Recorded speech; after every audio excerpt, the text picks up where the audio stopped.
My review. A Thaddeus Sky review. Spoiler alert, I love it. This game's taking me back to 1993. Cards and Tankards is a collectible, card casting, tabletop game that is much like Magic the Gathering and Hearthstone. This is the Tavern, the main hub where you pick up level rewards, buy cards and packs with in-game gold, and of course, meet and play with other players. Let's do a quick-ish rundown on how to play. As promised, to do so, I'll be playing the easy AI. So you start by choosing your deck. You'll start a brand new character with a Dungeon Master deck.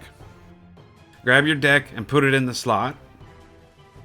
You originally dealt 5 cards. You have the choice to redraw, but with one less card in your hand, or accept and start play. The blue crystal is your mana. It's a metaphorical mystical currency. Each card has a number in the top left with the same blue crystal, and this is the required amount of mana. This spell needs only 1, but I have no one to cast it on. Next to your mana is your health. With the Dungeon Master deck, or DM for short, your health and your DMs will always be the same. The axe shows that I'm on the offensive, and to end it, you just flip the tube. The majority of the time, both players pass on the first round. As you can see, my mana has increased by 1. This will happen until you and your opponent each reach level 10.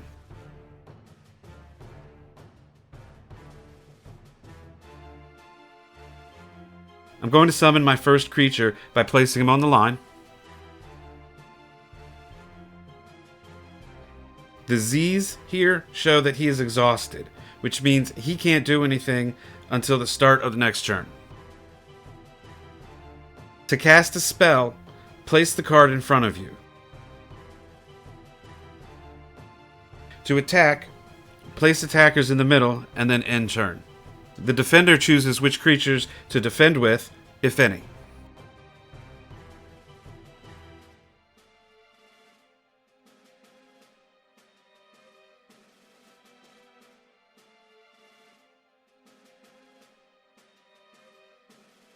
And now, for the final blow.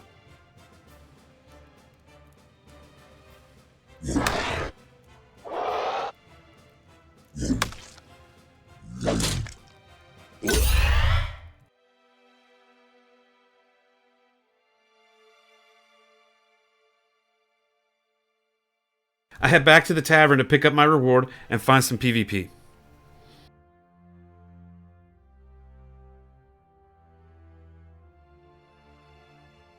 Now watch. As soon as I place the challenge, this guy comes running. So let's break down my opinion of the game while I take down this level 25. So the pros. I really like the graphics. I like the art style. Everything was warm, inviting colors. It really gave a homey, you want to go there, throw back a few tankards, and play some cards. I love how they got the shadows with the candles. I don't know why. It's nothing. The tavern really has this rustic feeling of camaraderie and booze. The built-in tutorials are easy to follow, informative, and pretty funny. The cards are well balanced in the game, allowing skill and strategy to hold as much sway as a well-seasoned deck. Now on the con side, the maximum number of players per instanced tavern is 16, but I found it to be quite lagging at that number. I would also like to be able to see who is talking on the player list. I had someone with constant noise in the background across the tavern from me, but I couldn't figure out who to mute them. The card he is holding up would have sent all my creatures back to my hand, and he likely would have won. So I had a really good time playing this, recording this, doing this entire video. It was a blast. So on a scale from why did I buy this to my wife left me and I lost my job, I give this game a slightly obsessed. Hey, thanks for watching. Don't forget to like, share, and subscribe.